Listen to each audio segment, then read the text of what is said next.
This is July 29th, the year 2002. We're interviewing Chuck Forsythe about his World War II experiences with the Marine Recon.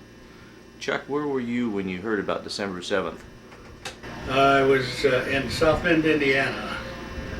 In fact, I was at a movie theater, and when I came out, a friend of mine and I went to the movies together, and we came out, and we got out into the lobby. The hubbub was there, already going on about the attack on Pearl Harbor, which we didn't even know where it was or what part of the country or anything about it. So that's where we were once we started finding out that there was a war on, or there had been an attack. Why?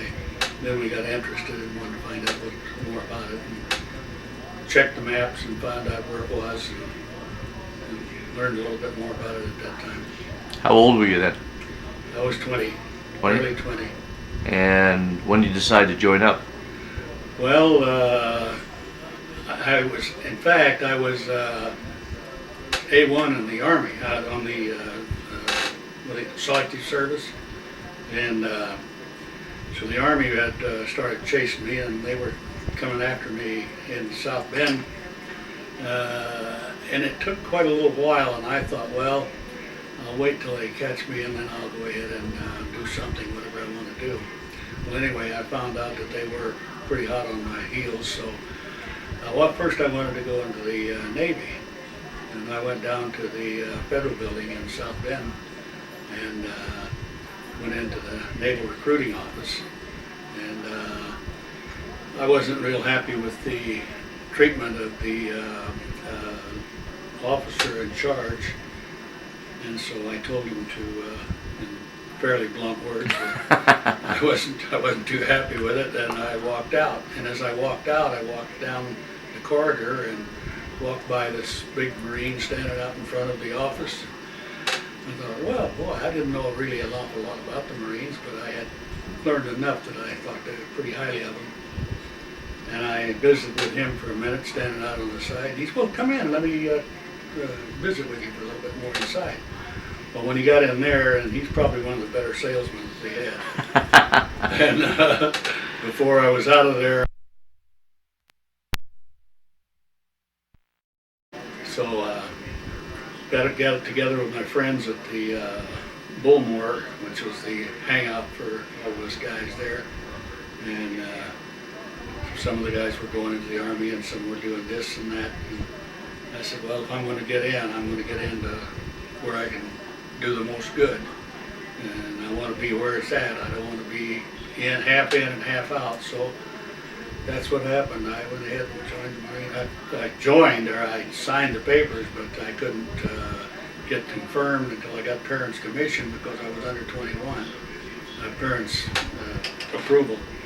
Anyway, I had to get a hold of my mother, which is in Oklahoma, and my dad. And my dad, he didn't care one way or another, but my mother kind of frowned a little bit on it. But she said, well, if that's what you want, why, we'll sign the paper for you. Now, you were raised in Oklahoma. How'd you get from Oklahoma to Indiana?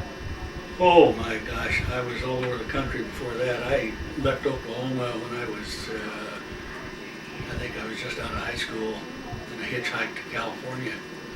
And I went on the old Highway 66 and sat on the side of the road in Arizona and New Mexico and waited for cars to come by. I finally got to California, and I stayed out there for 6 months or so, and made my fortune. I had a brand new wristwatch and a sport jacket and a new pair of shoes, and I was going back to Oklahoma to show the rest of the boys how I had already made it, see. Where were you working in California? I had a hamburger joint. Oh, okay. And so I went back to Oklahoma. Actually, that was the first time away for any length of time, and I was homesick. But after a month back in Oklahoma, I was ready to go again. It was kind of like Matt Davis, you know, happiness is Oklahoma in the rearview mirror. And so I hooked onto a beer truck going to Joplin, Missouri. And this was, I think this was, it was when the war was already started in Europe. and they were building ammunition plants all over the country. And I had no job, so I was looking for a place to work. Well, I had an uncle that was a carpenter. He was in New Albany, Indiana, down near the Ohio River, where between Kentucky and Indiana. And they were building, DuPont was building a powder plant down there. And so when I left Oklahoma, I got a ride to Joplin on a beer truck, and then I got a ride from there to St. Louis on a big truck that was hauling used tires. And I was hired in as a swamper with him just for passenger fare. And I got to St. Louis, and I couldn't get a ride anywhere. I really didn't know where I was, except that I knew where I wanted to go. And so I had enough money to buy me a ticket on a bus from there to New Albany. And so that's how I wound up in Indiana. Then when I got to Indiana, and I started work out at the powder plant for a company that was based in South Bend. And so I worked there quite a long time till we finished the project that he had contracted for, building magazines for Ammunition Depot. And then they liked my work down there, so they sent me a bus ticket and a few bucks, and I went up to South Bend, and I started work for the flooring company up there. And I worked for the flooring company until our war had started, and Pearl Harbor came about, and then I went into and then I already told you the story of how I got from there. Then I went to Indianapolis and had my physical, and was shipped directly to San Diego to recruit people out there. What was your basic training like in San Diego? Basic training at that time was it was rough. I don't know if it was any rougher than it had always been, because the Marine Corps has certain standards that they have to go by. It had been shortened up a little bit, but it was almost a 24-hour day. You were busy all the time, and so we went through the basic training, and then to the rifle range, and had to qualify for either marksman, sharpshooter, or expert rifleman. And that was all the basic stuff. And when I got through with boot camp, we were all mixed up as to where we wanted to go, what we wanted to get into, and what there was available. And it just so happened that there was a cadre of officers from the East Coast, out of Quantico, Virginia, that came out, and they were recruiting people for a new outfit that they wanted to form called Amphibious Reconnaissance Group. And out of all the people that applied for entry into the recon, I was one of 5 out of our platoon of 60 that had applied for it and was accepted into it. So then we went from there. After this group was formed, and we had probably, totaling all the officers and men, and the cooks and bakers and everybody that we had, we went to tent camp number 3, Camp Pendleton, and we served the first 9 months of training there with Jimmy Roosevelt and his 4th Raider Battalion, who had already been out in the Pacific. And we worked with them, and then they went back out again and left us there to study more and learn more about the technical aspects of hit and run fighting and map making and map reading and just all of the intricacies of reconnaissance work. And we had to go through all of the tests for, you had to be a first-class swimmer, you had to be able to be certain qualifications for weaponry, and you had to know a lot more probably than any other group that had gone through the same procedure. And you grew up hunting and fishing, didn't you? Oh yeah, that's one of the reasons I guess I was chosen, because a lot of us from Oklahoma and Texas and Louisiana and Missouri, Arkansas, they took a lot of us, got people who could live off the land if we had to, and that's more or less why we were chosen, and physical condition too. We had to be able to run like a deer and swim like a fish and jump like a jumping jack. So from Camp Pendleton, where'd you go? From Camp Pendleton? Yeah. We stayed in Tent Camp 3 until we shipped out. We went overseas in October of '42. Sure, early in the war, the Japanese were winning everything about then. Oh yeah. That's well, actually, of course, these things are hazy now, because at that time we knew there was a war. They were already out there fighting and doing this and that, and we'd hear little tidbits about it. But our interests were in the recon. I mean, we knew we were going to be involved, but we stuck mostly to knowing that. And of course, they didn't tell us an awful lot either. We were a kind of a, it wasn't a hush outfit, but it was a outfit that they were trained for certain. We were trained for certain things, and never mind what else is going on in the world. This is what we're going to be doing, and that's why we went aboard a aircraft carrier to make our initial trip. We left San Pedro, California, and went to Hawaii. And while we were in Hawaii, then we started getting all kinds of various training that was associated with recon, and also with different types of ships, landing craft, and of course we had already been through the rubber boat deal back at San Onofre Beach there in California.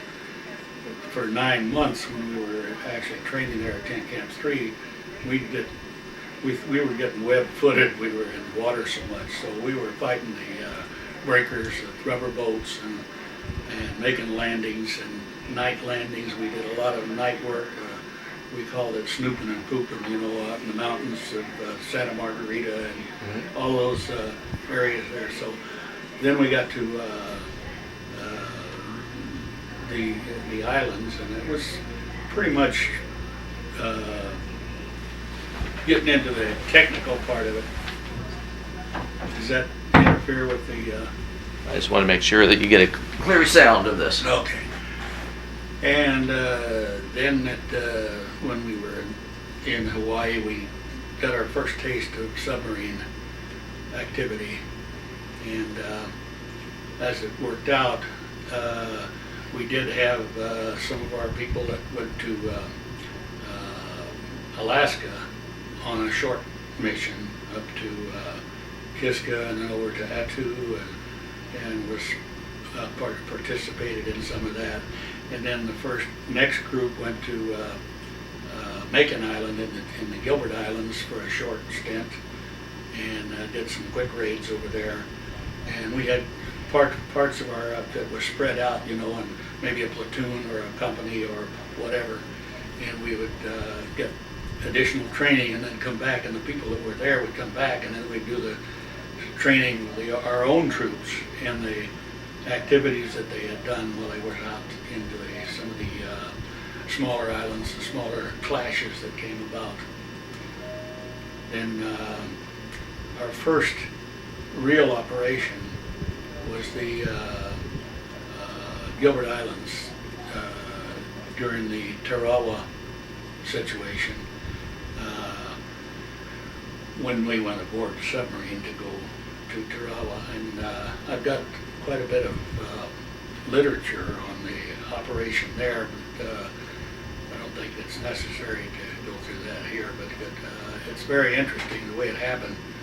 We had been out, of course, we stopped at Midway Island on the way out, and they had had the battle of Midway at that time, and we didn't go ashore or anything.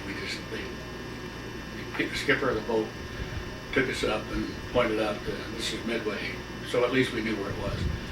And we were mostly underwater all the time we were going over there. We got to the Gilbert Islands, and we were fairly close to Tarawa, making surface. We were going to the surface, so that I think the skipper was just curious as about what was going on up there, because they had already started sending our bombers in, and they were already blasting the island of Tarawa. But we were not involved at Tarawa. We were in the islands that were surrounding it. What happened was that they wanted us reconnaissance outfit to go to all the islands around it to make sure that they didn't get reinforcements or send people from the main island over to the smaller ones in this atoll. And we were supposed to go and reconnoiter and find out if anybody was there, or if the Japanese had munitions, or if they had shore batteries or some other kind of weaponry that we had not heard of or didn't know that was there. And that's where we had our first battle. We hit a little island called Apamama, and we landed at midnight off of the submarine. Of course, I didn't tell you about the submarine getting hit before we got there. We got hit right off of Tarawa, and we assumed that we were hit by a Japanese cruiser. But come to find out, it wasn't a Japanese cruiser at all. We had gone off course to evade a reef that was there, and one of our own cruisers spotted us and dropped a 5-inch shell right in our main induction. So we had to go down. And this old tub that we were on, this is the original Nautilus that was in World War I, and it was tested for 300 feet. We went down to 350. And we sat on the bottom of the ocean for as long as we possibly could. But this one shell that had hit us in the main induction turned out to be a dud. But it had caused enough problem hitting in that area that we were flooded in certain parts of the submarine, and we went down. And I have a lot of respect for submarine sailors now that I didn't have before. But they were a great bunch of guys, and they kept reassuring us everything is fine. You know, there's no problem. We'll take care of the situation. So we stayed down. We had no machinery, no ventilation. We couldn't make a sound. We couldn't touch anything metal because of the sonar and stuff. Were they still depth charging you at this time? They did when we first went down. They finally gave up on us. Evidently, our captain threw up one of the flares that looks like a direct hit, and the word got back, and it was intercepted that Japanese had sent word back to their base of operation that they had sunk an American submarine. Well, anyway, we weren't sunk. We went down. Was this Americans depth charging you or Japanese back then? It was American. Oh, okay. Oh yeah, and those guys are pretty good shots too, because they hit us, fired once and hit us once. They fired 2 other shots, but we had already got down, and then they come over and start dropping depth charges. And you see in the movies how they do that. Well, it's not much fun. But anyway, we finally stayed down till we couldn't stay any longer because we didn't have enough power left in our batteries to get us up, because it couldn't turn on any of the mechanical equipment. Well, when we came up, the coast was clear, but we had already, there was 2 5-inch deck guns on there that we went up and manned those 2 guns. As soon as we broke water, we got up there and started manning those 2 deck guns, the Marines did, and was going to fight to the finish. Well, luckily, nothing there. So we limped on into the atoll where the island was that we were scheduled to take. Anyway, we got there and we landed at midnight. We had our Thanksgiving Day meal on board the sub. Frozen strawberries and fruit cake and all the things, nice things, just before we went aboard the rubber boats, because we had those lashed down up on the deck. And then when we surfaced, we all went out and each assignment, we got into our rubber boats, and then the sub did the crash dive and left us sitting on the water about 1.5 miles from shore. Now the rubber rafts inflated or deflated sitting there strapped Well, to we deck? had